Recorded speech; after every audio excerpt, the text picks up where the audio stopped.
দর্শক, আমাদের চারপাশের প্রতারক আর জালিয়াত চক্রের হাত থেকে বাঁচার জন্য আমরা যতই সচেতন হচ্ছি, প্রতারকরাও যেন নতুন নতুন কৌশল নিয়ে হাজির হচ্ছে আমাদের সামনে। দর্শক, বিহাইন্ড দ্য সিনের এবারের পর্বে এমনই এক প্রতারক চক্রের চিত্র তুলে ধরবো। আপনাদের সাথে আছি আমি মোহাম্মদ শহীদুল ইসলাম।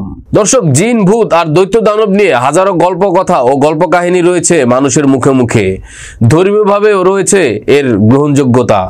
আর এই সুযোগে ধর্মকে ব্যবহার করে এক শ্রেণীর জালিয়াত চক্র হাজার হাজার, কখনো বা লাখ লাখ টাকা হাতিয়ে সর্বশান্ত করছে সাধারণ মানুষকে। গভীর রাতে মোবাইলে একটি কল, এরপরে কিছু ধর্মীয় সুমধুর বাণী। তারপরের ঘটনা আপনাদের অনেকেরই জানা আছে, আমাদেরও। দর্শক, জিনের বাদশার কথা বলছি।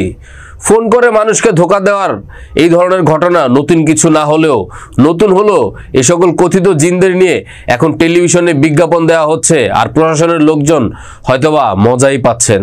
এসব আজগুবি বিজ্ঞাপন দেখার পর অনেক হতাশাগ্রস্ত লোকই হয়তোবা স্ক্রিনে দেখানো নাম্বারে ফোন করছেন।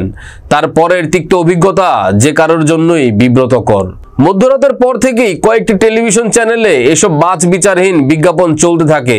মূলত দেশের বাইরে থাকা বাংলাদেশি প্রবাসী ভাইদের প্রতারণার ফাঁদে ফেলতে তাদের এই আয়োজন।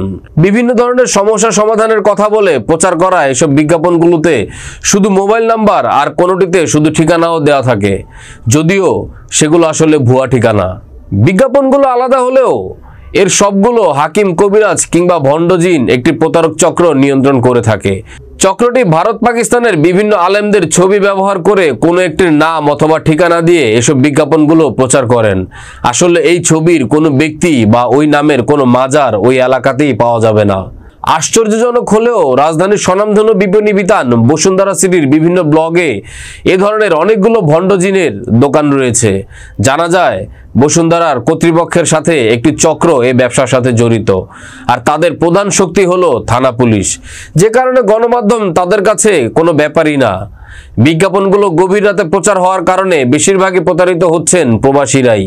দর্শক, টেলিভিশন চ্যানেল অথবা নামি দামি মার্কেটগুলো যখন এইসব প্রতারণামূলক মিথ্যা প্রচারে সহায়তা করছে, তখন ফাঁদে পা দেওয়াটাই সাধারণ মানুষের জন্য খুবই স্বাভাবিক একটি ঘটনা। এত কিছু জানার পরেও এই সকল ব্যবসায়ীরা যদি জেগে থেকেও ঘুমানোর ভান করেন, তাহলে সাধারণ মানুষকে বিপদ থেকে কে সচেতন করবেন, সেটা বড় এক প্রশ্নবোধক চিহ্ন। দর্শক, আজ এ পর্যন্তই। তবে আবারও কোনো অন্যায় অনিয়ম নিয়ে আপনাদের সামনে চলে আসবো বিহাইন্ড দ্য সিনে। সে পর্যন্ত ভালো থাকবেন, সুস্থ থাকবেন।